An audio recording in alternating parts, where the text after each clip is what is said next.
Bang, we're off. We're up and running. Hi. Good morning, family. Good Good morning. morning. And good morning, sis. I can't lie to them. Okay, good afternoon. Is it, you know Is- what? What time are you oh, on? you're right. It's still this side of noon. We're It's good. Okay, morning. good morning. Good morning. We're going to do a shameless plug right now before we get into this next lesson. Mhm. We think that you would benefit from receiving our newsletters that we're sending out They're monthly. monthly newsletters, yeah. Yeah. Mhm. So these newsletters will let you know if we're going to be holding any online events, any new total transformation courses that are starting up. We're always trying to offer new ones that match different time zones and different global locations to cater to everybody. And gosh, there's been some beautiful sharings. Testimonies of literal healings are in our newsletters. So to stay on top of what we're doing, and it's constantly uh, changing and molding, and new offerings are coming constantly. So, anyway, that link is going to be just below this video in the description box, or the show more in the notes there for you. So, we strong. All you got to do is go and give us your email address, and we'll start sending you those automatically. And we're only saying this because we truly do think that there's so many beautiful free resources that will encourage and support you in your awakening journey, and that's what we're invested in. Yeah, yeah, it's too damn hard to do alone. Yeah. Take it from me, personal experience. We need other like-minded companions that are going to be able to shine the light into our mind when we're feeling like shit, you know, and lift us up, back up, take us vertical instead of horizontal. And yeah, yeah. So come and join us. Thank you. Okay, so where are we up to now? Do we do a little song and dance between the commercial and the show? Yeah, well, that's coming soon. All right. This is a doozy. This is a good one. Lesson 132. They're all good. I loose I loose the world from all I thought it was. Mm. What keeps the world in chains but your beliefs? And what can save the world except your self, holy self? Holy self. Belief is powerful indeed. The thoughts you hold are mighty, and illusions are as strong in their effects as is the truth. A madman thinks the world he sees is real and does not doubt it, nor can he be swayed by questioning his thoughts' effects. It is but when their source is raised to question that the hope of freedom comes to him at last. So what he's saying here, sis, is that it's when we question the source That's of it. all these devastating effects in the world, That's uh, right. which is in our mind, right? That's right. Okay. Yeah. Come back to the mind that's the source of everything that we're seeing and experiencing. Then now you've got the solution is nigh, it's at hand. Mhm. Yet is salvation easily achieved, for anyone is free to change his mind, and all his thoughts change with it. Mhm. Now the source of thought has shifted, for to change your mind means you have changed the source of all ideas you think or ever thought or yet will think. You free the past from what you thought before. You free the future from all ancient thoughts of seeking what you do not want to find. The present now remains the only time. Here in the present is the world set free. For as you let the past be lifted and release the future from your ancient fears, you find escape and give it to the world. You have enslaved the world with all your fears, your doubts and miseries, your pain and tears, and all your sorrows press upon it and keep it a prisoner to your beliefs. Death strikes it everywhere because you hold the bitter thought of death within your mind. Okay. And we do that by, idolizing the things in the gap, right? He says, because you hold the bitter thoughts of death within your mind. That's the gap, everything in the gap. Right. Including the need to be right, judging others, holding grievances, holding resentments, unforgiven beliefs from the past. Yeah, these are the bitter thoughts of death. And so while we think mythical me is who we are, that means that we are allowing the ego to be our mind. And that ego is going to be projecting just fear and guilt, and countless, infinite, innumerable images, which are all false. And we're going to be lost. This madman that he's referring to looks out and he thinks the world is really real. And he's going to go into that insane world and try to fight it and defend himself and protect himself and gain and amass things, right? We need to come all the way back and recognize that there's a choice here. There's another mind, the only mind, the mind of God that we can choose. But while we're thinking with the ego, death strikes us everywhere because death is the core belief system within that ego thought mind, that thought system, right? Yes. Okay. It's a central dream. That's it. Death is a central dream from which all illusions stem. Yes. Yeah.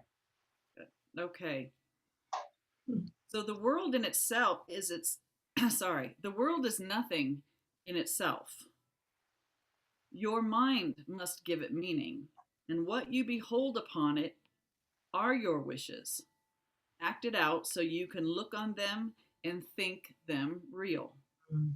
Perhaps you think you did not make the world, but came unwillingly to what was made already, hardly waiting for your thoughts to give it meaning. Yet in truth, you found exactly what you looked for when you came. That was that wish for separation. What would it be like to be apart from God, from the sonship? Yeah. Yep. There is no world apart from what you wish. There is no world apart from what you wish. And herein lies your ultimate release. Change but your mind on what you want to see, and all the world must change accordingly. Ideas leave not their source. That means ideas. Remember that the world is in our mind. The body is in our mind, not the other way around, right? Yes. So it's an idea. The body's an idea in our mind. The world is an idea in our mind. That's why each of us seem to see the world differently at different times. Yeah. We see the world through what we want to see in the world. Yeah. And while we're seeing the world through the ego filter, we're going to, and this will be unconscious until it's not, we're going to see always what we want, what the ego wants us to see, until we undo that. Yeah. So ideas leave not their source. So what we see out there in the body and the world, in the past, what we see never leaves its source, which is our mind. Yeah. Go on, sis. That's perfect. This central theme, that ideas leave not their source, is often stated in the text and must be borne in mind if you would understand the lesson for today. It is not pride which tells you that you made the world you see and that it changes as you change your mind. Sis, can I just stop you there? I should have stopped before, Sure. but I want to support. I want to really support a point here, only because honestly, I really didn't get it. The first few years of studying the course, the text, the manual for teachers, and doing the lessons. God knows how many times I did the lessons. I still didn't get it. But I loosed the world from all I thought it was, lesson 132. The part that I'm thinking that others are going to have this difficulty or resistance. Okay. So he says here, what you behold upon it. This is in paragraph 4 about the world. What you behold upon it are your wishes acted out so you can look on them and think them real. Perhaps you think you did not make the world, but came unwillingly to what was made already. Yeah. Okay. So what I'd like to say here, or give you, at least share, is a couple of quotes from the Course, and this is from the text. This particular quote comes from chapter 25, section 3, and I'm going to read it. Yeah. To the extent to which you value guilt, which is unconscious self-attack, right? To that extent, you will perceive a world in which attack is justified. To the extent to which you recognize that guilt is meaningless, which is where we come once we practice forgiveness, to that extent, you will perceive attack cannot be justified. This is in accord with perception's fundamental law. This is the fundamental law of perception. Yeah. Mm-hmm. You see what you believe is there in the body, in your relationships, in the world, in the past. And you believe it there because you want it there, underlined. You want it there. This is not to make us feel guilty, but this needs to be driven home. We need to accept it. Well, we need to recognize it and then accept this without any self-condemnation. You see what you believe is there. So, okay, what do I believe is there? Okay, sticky notes, my favorite. Okay, sticky notes. Mm-hmm. I see that because I believe it's there. That's why I see it. Mm-hmm. Yeah. And I believe it's there because I want it there. I want sticky notes there. Yeah. Yes. Yeah. Perception has no other law than this. This is the only thing that you need to do for vision, happiness, release from pain, and the complete escape from sin, all to be given you. He says, say only this, but mean it with no reservations, for here the power of salvation lies. This is what he's asking for us to say. I am responsible for what I see. Woo. I choose the feelings I experience. I choose them, right? I choose the feelings I experience, and I decide upon the goal I would achieve. And everything that seems to happen to me, I ask for and receive as I have asked. Wow. That's just simply amazing. That last bit was from chapter 21, section 3. You can really stop the ego in somebody's thought. You know, everybody's got a story. Everybody wants to tell their problems, and you can let them run with the problem and describe it, blah, blah, blah, blah, blah. And then they pause, and it's like, I wonder why you would choose that. Wow. I just put it back and just say, yes, okay, wow, that's a dramatic story. And, you know, what is it in that you wanted? How does that serve the mythical me? That's a very powerful question. Why are you bringing this to your experience? Because that's taking accountability, and it's not to be cruel. It's to start putting the mind back into a solution oriented direction as opposed to going down a rabbit hole. How is this serving mythical me? And do you want this anymore? Because you do have the option to make another choice. Beautiful. Losing the world from all you thought it was. That's a great question, sis. Yeah. Yeah, because, you know, when I was asleep in the dream for decades there, I was very much attached to being a drama queen. and a victim. You know, there was a strong identity in all of that because it gave me the attention that I needed, that the ego needed. Yeah. And it allowed me to offload all of my self-loathing onto others, self-attack, etc.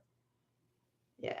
And during that time, of course, the backlash, which I wasn't conscious of, was terrible physical pain. Yeah. And I didn't make the connection at the time. No, we don't. Well, we don't at that time, but yeah, I think that's true for everybody. Thank you. No, thank you. This it is not pride. Sorry, I'm backing up one. It is not pride which tells you that you made the world you see and that it changes as you change your mind. But it is pride that argues you have come into a world quite separate from yourself, impervious to what you think, and quite apart from what you chance to think it is. There's the victim, right? That's it. Yep. There is no world. That's Jesus with an exclamation point. Yeah, I've got it highlighted in bright turquoise here. Yeah. There is no world. Yeah, exclamation mark. He doesn't use the exclamation mark very often. Right. When he does, you know, oh, he really, really is trying to drive it home. Yeah. It's kind of like, wake up. Okay. Yeah. This is the central thought the Course attempts to teach. There is no world. Can we stop there? That's a big statement to make. Yes. All right. Because he says here, next sentence, not everyone's ready to accept it. Got to laugh, right? Okay. So there is no world. Why is there no world? God did not cause it. Okay. So God didn't cause it. If God didn't cause the world, can it be real? No. Not if there's only one creator.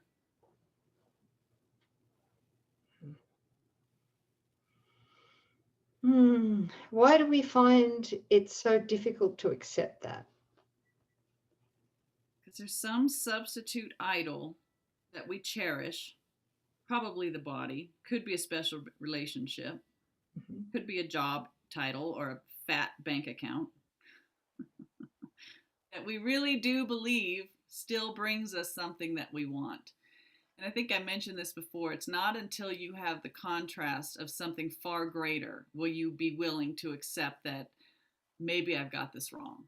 Maybe this doesn't really satisfy me or fulfill me. Or maybe this really isn't love because all of a sudden I experienced a love that was far greater that I'd forgotten about. So while we're still thinking that there's something, some payoff, we're not ready. Not everyone is ready to accept it, and each one must go as far as he can let himself be led along the road to truth. It's almost like we come kicking and screaming with our heels in, dug in, you know, and just how far will we let ourselves be healed? I know all about that one. Yeah. I'm sorry. So Say more. You off. What else? Was there more that you wanted to say about that? No, my thing now is I ask myself, what is it that I want more than God? What is it that I want more than the peace of God? What is it that I want more than the innocence, the incorruptible innocence, that felt state? What is it? And when I ask those questions, there's a blank. The ego is disarmed in that, right? Well, that's where I'm at right now. That might change tomorrow, but that's where I'm at. Yeah. No, I think that's one of those great questions. Again, turn it around and ask, do you want this more than you want the peace of God? Or honestly, what do you think this is going to give you that you wouldn't get with God? Yeah, that's it. And the thing that's come blazing into my mind lately is anything I want more than the peace of God, which is my inheritance, my incorruptible innocence. If I want something more than that, what I'm wanting in one word, is self-attack. That's it. You want the guilt that comes along with making Exactly. That's it, sis.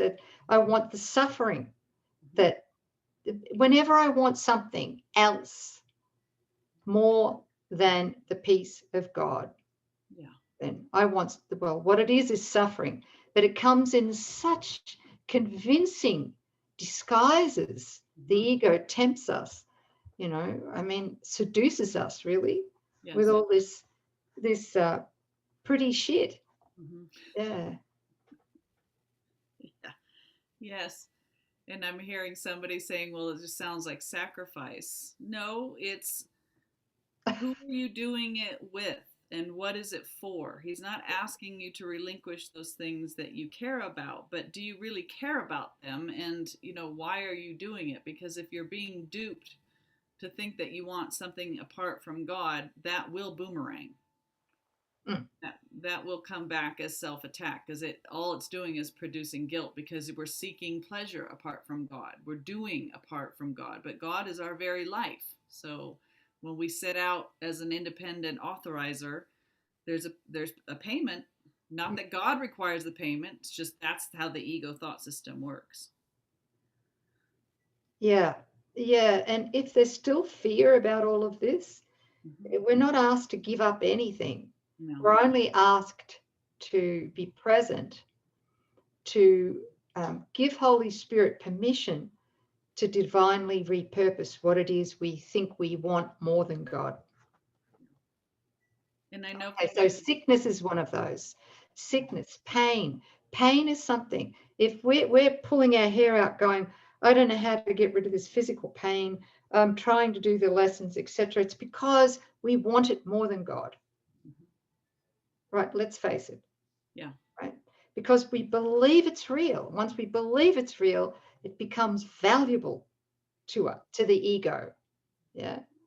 So we don't know how to undo that. We haven't got a friggin' clue.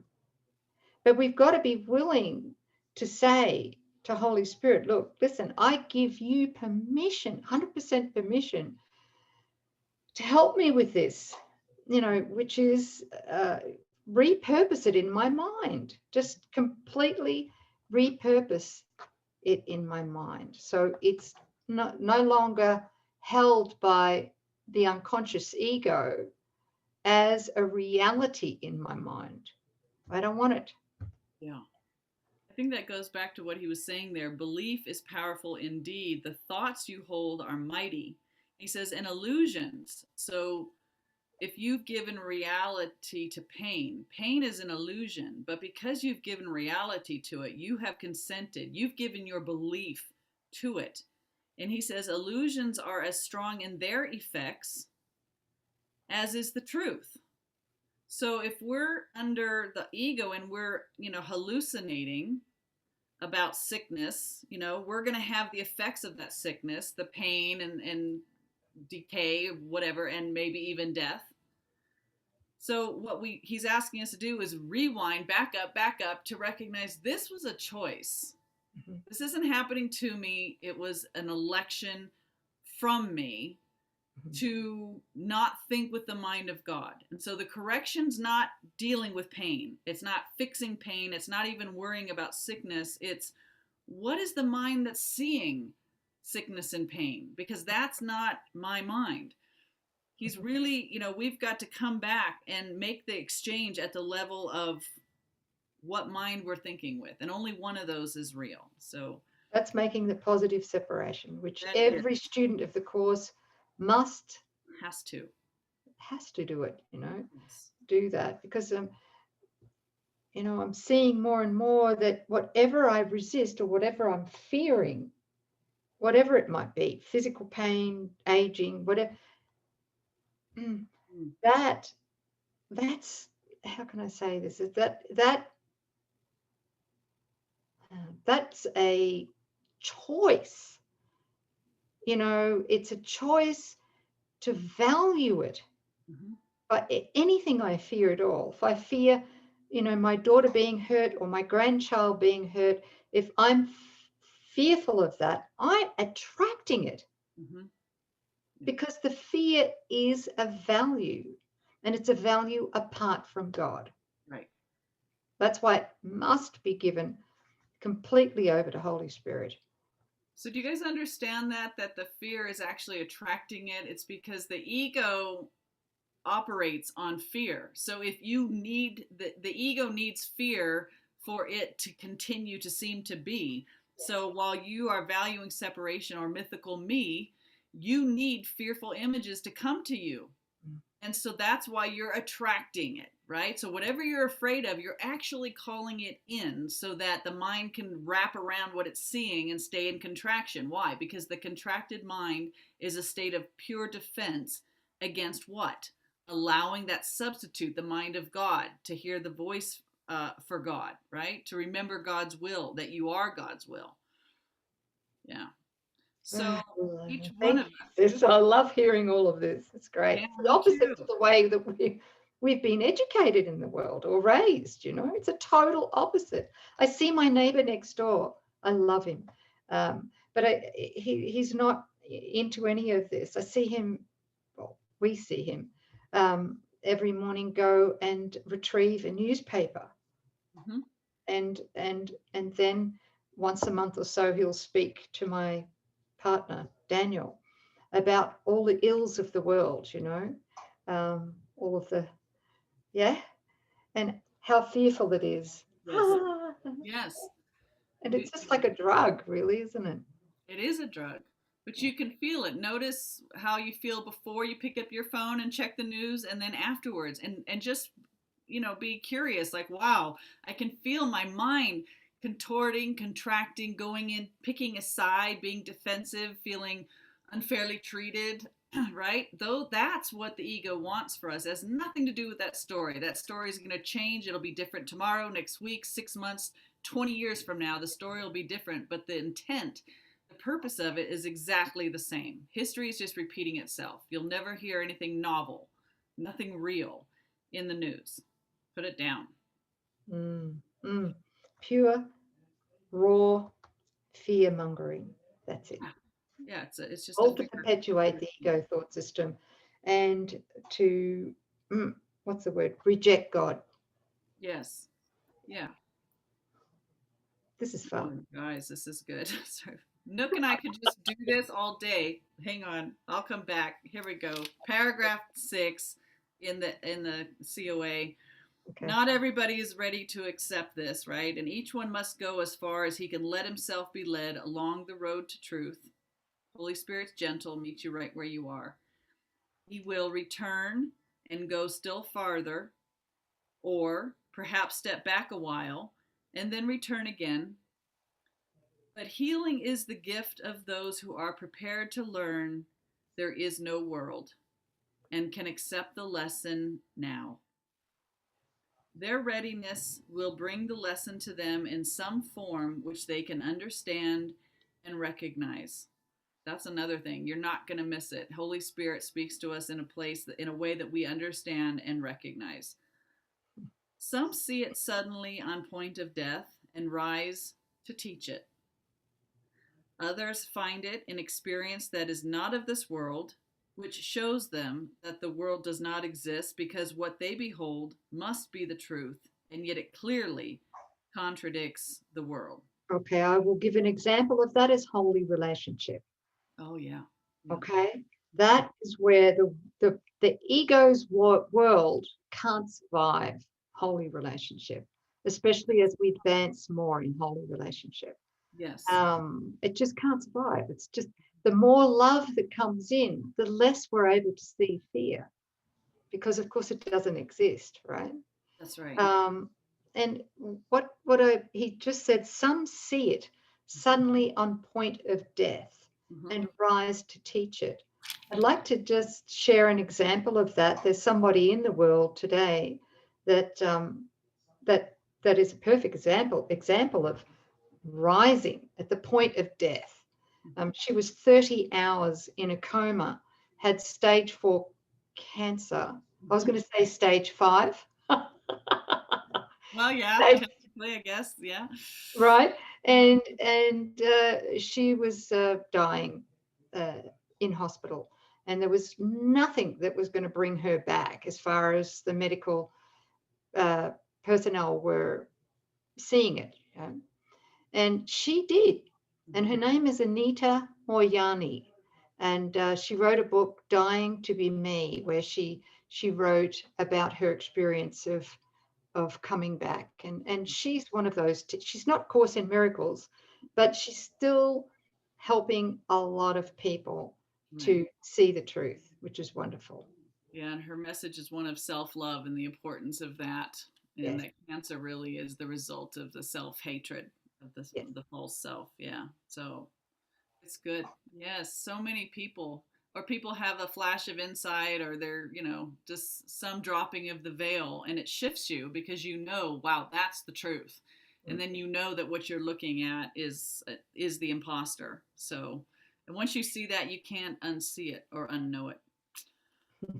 All right, back to paragraph 8. And some will find it in this course and in the exercises that we do today. Today's idea is true because the world does not exist. And if it is indeed your own imagining, then you can loose it from all the things you ever thought it was by merely changing all the thoughts that gave it these appearances. The sick are healed as you let go all thoughts of sickness, and the dead arise when you let thoughts of life replace all thoughts you ever held of death. Can I just make a point, sis, on this one? This is not metaphor, guys. No. This is Jesus speaking literally. He did say when he was in a body here in the dream, he did say that we would do as he did and more. Yeah. Right? Yes. It's hard to imagine from the contracted, limited ego, mythical me, that we would even begin to match what he did while he was here. Well, we're going to do a lot more. Mm-hmm. Mm-hmm. So that's pretty darn good, huh? Right. Yeah. Well, the healed mind projects a healed world, so it's not so hard. It's like he just says, stop working out at the level of form, but come back and change the thoughts in your mind. Exchange false beliefs for the truth. And you will see the sick heal and the dead rise. That's right. We don't do that. Mm-mm. Holy Spirit does that through us as the miracle. That's right. But we learn as we progress with these lessons and reading the course, and also healing relationships from special to holy, we're going to realize, oh my God, there's no hierarchy of illusions. There really isn't, right? There is no hierarchy of illusions. I got that insight yesterday. I saw it. It lasted for a few minutes, and the depth of it was almost blinding in a really good way, is to see that there's absolutely no hierarchy of illusions. There's not one thing in this dream that's any more real than anything else. And therefore it has no power to affect us, no power to take us out, no nothing. And what came on the heels of that insight yesterday was no wonder the first miracle principle Jesus gives us is there is no order of difficulty in miracles. That's why. There's not one thing that's harder to heal in a dream than anything else, because it's all unreal.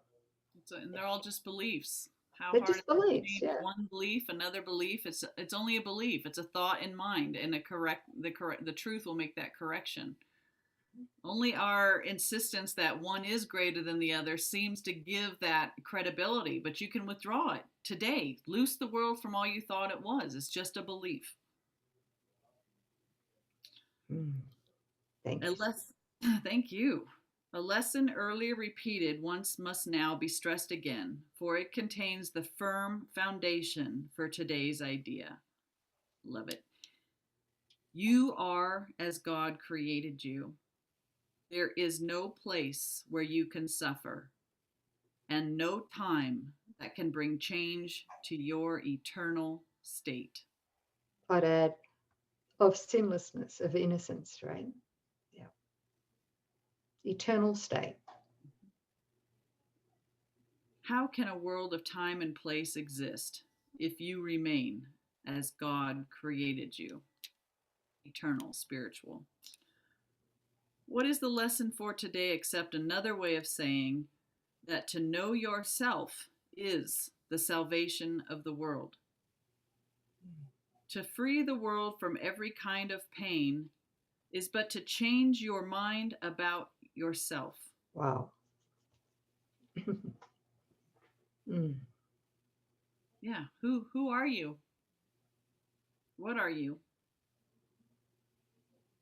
There is no world apart from your ideas, because ideas leave not their source, and you maintain the world within your mind in thought. The whole world is in our mind. There is no world apart from your ideas, because ideas leave not their source, and you maintain the world within your mind in thought. Yet if you are as God created you, you cannot think apart from him, nor make what does not share his timelessness and love. Are these inherent in the world you see? Does it create like him? Unless it does, it is not real and cannot be at all. If you are real, the world you see is false.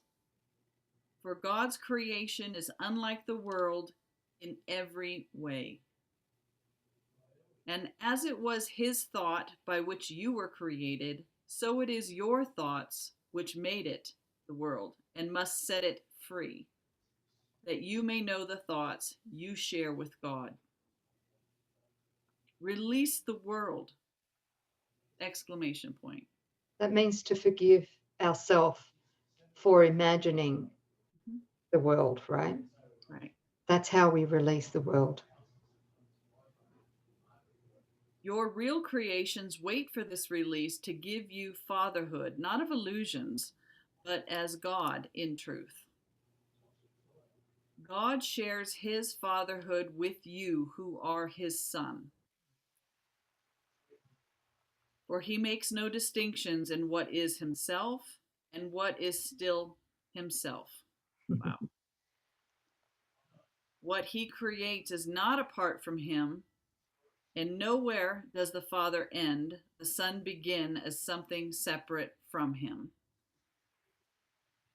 That's God filling all space. Right. So we rest in him eternally, right? Creation is in the mind of God, and we share that mind. We're one in him, with him. Yeah. So this world that we're seeing that has nothing to do with God cannot possibly be real. There is no world because it is a thought apart from God and made to separate the Father and the Son and break away a part of God himself and thus destroy his wholeness. Can a world which comes from this idea be real? Can it be anywhere? Deny illusions, but accept the truth. Deny you are a shadow briefly laid upon a dying world. Release your mind, and you will look upon a world released. Can I? Go ahead. Sorry, just something came in, a thought came in, and I just want to flag it. It may not be appropriate, and I don't know if we've spoken about this before, but I'm feeling some resistance to this. Not from me, but I'm feeling Talking about that denial. somebody will ask. Somebody's saying, "What about Mother Nature?" And you're saying this world's not real. Well, there's so much love in Mother Nature. Yes. Okay. So I'm hearing the question being asked by somebody else who's almost ready to ditch the course because nature plays such a huge part of their identity and their meaning for life. So what do you have anything to offer on that? You're asking me, or you're asking yourself? Sorry, I said, are you asking me, or are you just I'm doing asking you. Yeah, a I'm asking rhetorical you. question? What would you say? No, I'd say that any loving thought, act, when we, even in the symbols that aren't real, there is light there that can be seen when we're in our right mind. Love looking upon love, us recognizing acts of kindness. So there are, there's where truth reaches through the veil Mhm. because we're present, we're looking out with Holy Spirit. That's true. Yes. That's eternal. That's of God and cannot be taken away. But yet, even, in nature, he says if something changes, it is by definition false. Mhm. So, there's promises of what lies beyond when we recognize good in a beautiful sunset or sunrise, a rainbow, the unfurling of a flower, the intelligence of the seasons. There's something there that we can see and appreciate and hold to that. But that seems to sprout and grow and decay and die. That's still very much part of the ego thought system. So we're still here to enjoy and embrace the truth, but not get hung up on the symbols. Thank you. Beautifully said. So, again, even with Mother Nature, everything that we perceive is either an expression of that love, Yeah, which could be, in the case of Mother Nature, nature is, I would say, a reflection of that love, yeah. or it's a call for love. Because there's destruction in nature, right? Is that real? Wow. Well, is it real? That's a good question. But Did anyway, you? Yeah. Oh, I but did grew you this in grow very. that? No, but just look at this for a moment. Okay, the head of this thing is gonna droop over, and I'm gonna have to toss it in the trash. Probably, I don't know, another 3, 4 days. Are But you right now, expecting? right now, it does smell good. It's beautiful in outline, form, color, symmetry. It brings joy. Um, there's a lot to appreciate about this, but what we appreciate about it, it's not the physical part. It's how it makes us feel. It's the qualities that it expresses. That's what's timeless and true. And so, can we enjoy that? Yes, absolutely. But let's not get hung up on The form. trying to find it in this, which can, yeah. Anyway, Right. Then we get obsessed with it, right? Whatever it yes, might be in the world. yeah. I've got to protect it, make sure it doesn't get trampled. I get upset if there's a frost, early frost, kills the roses. No, no, no. It's a bit like I don't know what lesson it was, maybe lesson 10 or 12 or whatever, around that time, um, when I had an incredible road runner here Oh yeah, outside oh my yeah, yeah, window yeah. right here, remember? Oh, it was so exciting to Yes. have this road runner, right? Until he decided to devour my pet mice, right? Yes. Especially, yeah, Yeah. okay. Yeah, there you go. Yeah. Birth and death. So we're Nothing gonna like an ego dream. look beyond the form to what's really there. Yeah, What's really there. Okay. thank you. Um, can a world okay, can it be deny illusions but accept the truth, deny you are a shadow briefly laid upon a dying world, release your mind, and you will look upon a world released. Today our purpose is to free the world from all the idle thoughts we ever held about it and about all living things we see upon it. They cannot be there, no more than we. For we are in the home our Father set for us along with them. And we who are as He created us would loose the world this this day, from every one of our illusions, that we may be free. Begin the 15-minute periods in which we practice twice a day with this: I, who remain as God created me, would loose the world from all I thought it was. For I am real, because the world is not, and I would know my own reality. Mm. Then merely rest, alert but with no strain, and let your mind in quietness be changed, so that the world is freed along with you. You need not realize that healing comes to many brothers far across the world, as well as to the ones you see nearby, as you send out these thoughts to bless the world. That you will sense your own release, although you may not fully understand as yet that you could never be released alone. Throughout the day, increase the freedom sent through your ideas to all the world.